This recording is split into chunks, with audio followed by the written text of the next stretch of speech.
నమ శివాయ. శివమహాపురాణం 18వ భాగం. నాగేశ్వర జ్యోతిర్లింగం. యమ్మే సగంధే నగరేతి రమ్యే విభూషితాంగం వివిధైక్ష భోగే సద్భక్తి ముక్తి ప్రదమీశమేకాం శ్రీనాథనాథం శరణం ప్రపత్తే. సద్భుక్తిని ముక్తిని రెండిటిని ఇయ్యగలిగిన నాగనాథునికి నమస్కరించుచున్నాను.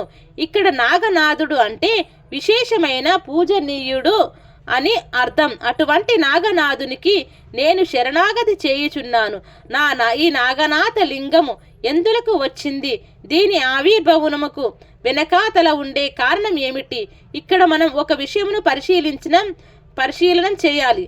శివారాధన రాక్షసులు చేస్తారు, ప్రమదగణములు చేస్తారు, మహాభక్తులు చేస్తారు, భూత ప్రేతాది గణములు చేస్తాయి.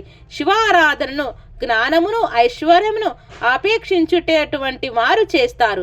ఆపద పోవాలనుకున్న వాళ్ళు శివాభిషేకం చేస్తారు. దారుకుడు దారుని వీరిద్దరూ రాక్షస దంపతులు. వారికి బోలెడంత సంతానం ఉంది. వాళ్ళు ఒకనాడు ఒక సముద్ర తీరమునకు చేరారు. వీరు చాలా మందిని హింసించారు. ఒకానొకప్పుడు అందరి ప్రజలను బాధ పెడుతూ భగవద్భక్తుల జోలికి కూడా వెళ్ళారు. అప్పుడు ఆ భక్తులు ఔర్యుడు అనే మహర్షి పాదముల పట్టుకొని ఆయనను శరణాగతి చేశారు. ఆర్వుడు గొప్ప తపశ్శక్తి కలవాడు. వాళ్ళు వాళ్ళ ఉద్ధతిని మార్చుకొని మంచిగా జీవితం గడిపేనట్లయితే పర్వాలేదు. వాళ్ళు వాళ్ళ ప్రవృత్తిని మార్చుకోలేము అనుకున్నప్పుడు వాళ్ళు భూమండలం మీద ఎక్కడ ఉండకూడదు. భూమండలం మీద ఎక్కడైనా రాక్షస ప్రవృత్తి కలిగిన వాడు ఉన్నట్లయితే వారు ఉత్తర క్షణం మరణిస్తాడు. ఇదే నా శాపం అని ఔర్వుడు అభయం ఇచ్చాడు. తపశక్తి కలిగిన వాడి వాక్కు బ్రహ్మాస్త్రం అయి కూర్చుంటుంది. ఈ వార్త రాక్షసులకు తెలిసింది. వాళ్ళకి తాము బ్రతకటం ఎలా అనే బెంగ పెట్టుకుంది. అప్పుడు దారుకి నేను పార్వతీదేవి గురించి ఎప్పుడో ఒకసారి తపస్సు చేశాను. అప్పుడు శాంభవి నాకు ప్రక్షమయి ఒక గొప్ప వరం ఇచ్చింది. దాని వలన నేను నా వారిని ఎక్కడైనా పెట్టి బ్రతికించగలను. ఔర్వుడు మనులను భూమి మీద కాదా ఉండవద్దని శాపం ఇచ్చాడు. అందుకని మనందరం సముద్రం మీద ఉందాము. ఆవిడ ఇచ్చిన తపశక్తితో మిమ్మల్ని అందరినీ నేను రక్షిస్తాను, పదండి అంది. దారుకి సూచనను అనుసరించి రాక్షసులందరూ సముద్రం మీద పడ్డారు. ఆ సముద్రంలో వాళ్ళు సముద్రం మీద ఓడలలో ప్రయాణించే వారిని పట్టుకొని వారిని చెరపట్టి హింసించి బాధిస్తూ ఆనందిస్తూ సంతోషంగా కాలం గడుపుతున్నారు. అక్కడ సముద్రం మీద ఓడలో వెళుతున్న వారిలో సుప్రియుడు అనబడే ఒక వైశ్యుడు ఉన్నాడు. భక్తికి కులంతో సంబంధం లేదు. రాక్షస దంపతులు సుప్రియుడిని పట్టుకున్నారు. సుప్రియుడికి ధనాదాసి జనం ఉన్నారు. గొప్ప ఐశ్వర్యవంతుడు. ఆయన ఒక్కడిని తీసుకువెళ్ళి కారాగారంలో పెట్టారు. అప్పుడు ఆయన ఇవన్నీ ఉండటం పోవటం ఈశ్వరేచ్ఛ, నాకు ఈశ్వరుడు చాలు అన్నాడు. ఆయన కారాగారంలో ఉన్న ధూళినంతా పోగేస్తే ఒక చిన్న శివలింగం అయ్యింది.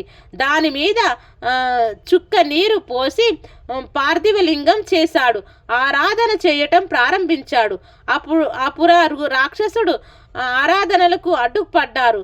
నువ్వు శివారాధన చెయ్యకూడదు. శివ అనే నామం చెప్పినా, శివుణ్ణి ఆరాధన చేసినా, ధ్యానంలో కూర్చున్నా భగవంతుని స్మరిస్తున్నావన్న అనుమానం ఏమాత్రం నాకు కలిగినా నీ శిరస్సు త్రుంచేస్తాను అన్నారు. అంటే ఆయన అన్నాడు, నేను ఒక్కనాటికి శివారాధన మానను. నన్ను రక్షించేవాడు శంకరుడు. నా తల త్రుంచడానికి ప్రయత్నం చేస్తే నన్ను రక్షించేవాని చేతిలో నీ తల త్రుంచబడుతుంది. త్రుంచగలిగిన వాడు నా తండ్రి అని నాకు నమ్మకం ఉంది. అందుకే నేను ఆయన పాదముల పట్టుకున్నాను అన్నాడు. అప్పుడు వెంటనే రాక్షసుడు కత్తినొక దానిని తీసుకొని అపారమైన ఉగ్ర రూపంతో సుప్రియుడిని కంఠమును నరికేయబోయాడు. ఆ సమయమునకు సుప్రియుడు ఈశ్వరుని పరమ భక్తితో శరణాగతి చేస్తున్నాడు. 2 చేతులతో పరమేశ్వరునికి నమస్కారం చేశాడు. అలా చేసేసరికి ఆయన ఆరాధన చేస్తున్న పార్థివలింగంలోంచి ఒకసారి పరమశివుడు ఆవిర్భవించాడు. రుద్ర రూపంతో ఆవిర్భవించడం, త్రిశూలం పెట్టి దారికుడిని దెబ్బ కొట్టడం, వాడు పారిపోవటం, ఆయన ఉగ్రమైన దృష్టికి కొన్ని వందల మంది రాక్షసులు బూడిద కుప్పలై పడిపోవటం ఏకకాలమందు జరిగిపోయాయి. చిత్రమేమిటంటే ఆ వచ్చిన పరమశివుని అర్ధభాగమందు పార్వతీదేవి ఉంది. ఆవిడ గబుక్కున శివుని చేయి పట్టుకుని తన వారిని తాను రక్షించుకునే శక్తి ఇమ్మని దారుకి అడిగింది. ఆమెకు అటువంటి శక్తి కలిగేలా నేను ఆమెకు వరం ఇచ్చాను. ఇప్పుడు మీరు అలా కాల్చేస్తే నా వరం ఏమవ్వాలి? ఆవిడ నాకు భక్తురాలు. మీరు నా మీద ప్రేమతో ఆమె యందు అనుగ్రహ భావాన్ని ప్రదర్శించండి అంది. వెంటనే శివుడు శంకరుడు అయిపోయాడు. ఇక ఒక నవ్వు నవ్వి, పార్వతి, నిజమే, ఆవిడకి నీవు వరం ఇచ్చావు, కానీ వాళ్ళు రాక్షసులు. నేను ఇప్పుడు వీళ్ళని విడిచిపెడితే వీళ్ళు మరలా దుర్మార్గపు పనులు చేయటం మొదలు పెడతారు. కాబట్టి వీళ్ళు మరణ ప్రజలను ఇబ్బంది పెట్టకుండా ఉండేలా చేసే నిమిత్తం నేను ఇక్కడే జ్యోతిర్లింగ రూపంలో కూర్చుంటాను. నీవు కూడా నీ వలన బ్రతుకుతున్నామని వాళ్ళకి గుర్తు ఉండటానికి అమ్మవారి రూపంలో ఇక్కడే కూర్చో.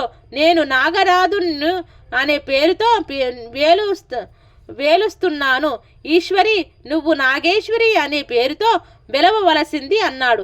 ఆ విధంగా ఇద్దరు ఆ తటమునందు జ్యోతిర్లింగమై వెలిశారు. ఎవరైనా వారి దర్శనం చేస్తే వారికి జన్మ జన్మలయందు పార్వతీ పరమేశ్వరుల పాద పద్మములయందు చెక్కు చెదరని భక్తి ప్రపత్తులు కలిగేలా అనుగ్రహిస్తాను అని స్వామి శపథం చేసి చెప్పి నాగనాథుడిగా ఆ తీరమునందు వెలిసి ఉన్నాడు. కాబట్టి మనం నాగనాథ క్షేత్రమునకు తప్పకుండా వెళ్ళాలి. మనస్సును నిగ్రహించి ఈశ్వరుని వైపు పెట్టడం అలవాటు అవటం అనే భక్తి ముహూర్తము వలన రాదు. భక్తిగా ఉండటం ఈశ్వరానుగ్రహం. భక్తి అంటే ఏమిటో సరిగ్గా తెలియటం ఈశ్వరానుగ్రహం. సరిగ్గా తెలిసిన భక్తి యందు మనస్సు నిలబడటం ఈశ్వరానుగ్రహం. అటువంటి అనుగ్రహమును తన దర్శన మాత్రం చేత ఇచ్చేస్తానన్నాడు నాగనాథుడు. పూర్వం పెద్దలు మనలను తీర్థయాత్రలు చేయమని ప్రోత్సహించేవారు. తీర్థయాత్ర చేసే ముందు వెడుతున్న ఆ క్షేత్రం వైశిష్టం తెలియాలి. తీర్థయాత్రలు చేసినప్పుడు ఆయా క్షేత్రములకు వెళ్ళినప్పుడు వాటిని గురించి తెలుసుకుని ఆయా క్షేత్రములలో ఏ శ్లోకమును చెప్పాలో ఆ శ్లోకమును చెప్పి ఏది మీరు భగవంతుని అడగాలో దానిని అక్కడ అడగాలి. అంతేకాని వెళ్ళామంటే వెళ్ళాము, వచ్చామంటే వచ్చాము అనుకోవడం వలన ఉపయోగం లేదు. క్షేత్ర దర్శనానికి వెళ్ళినప్పుడు దానికి తగిన పనిని మీరు చేసి వస్తుండాలి. ఒకవేళ అలా చేయటం తెలియకపోయినా మన అమాయకత్వం చేత ఈశ్వరుడు దానిని పరిపూర్ణం చేస్తూ ఉంటాడు. ఈశ్వర శక్తి యందు అది కూడా ఉంటుంది. ఓం నమ శివాయ. శివమహాపురాణం 18వ అధ్యాయం సంపూర్ణం. సర్వం శ్రీ ఉమామహేశ్వరార్పణమస్తు. ఓం శాంతి శాంతి శాంతి.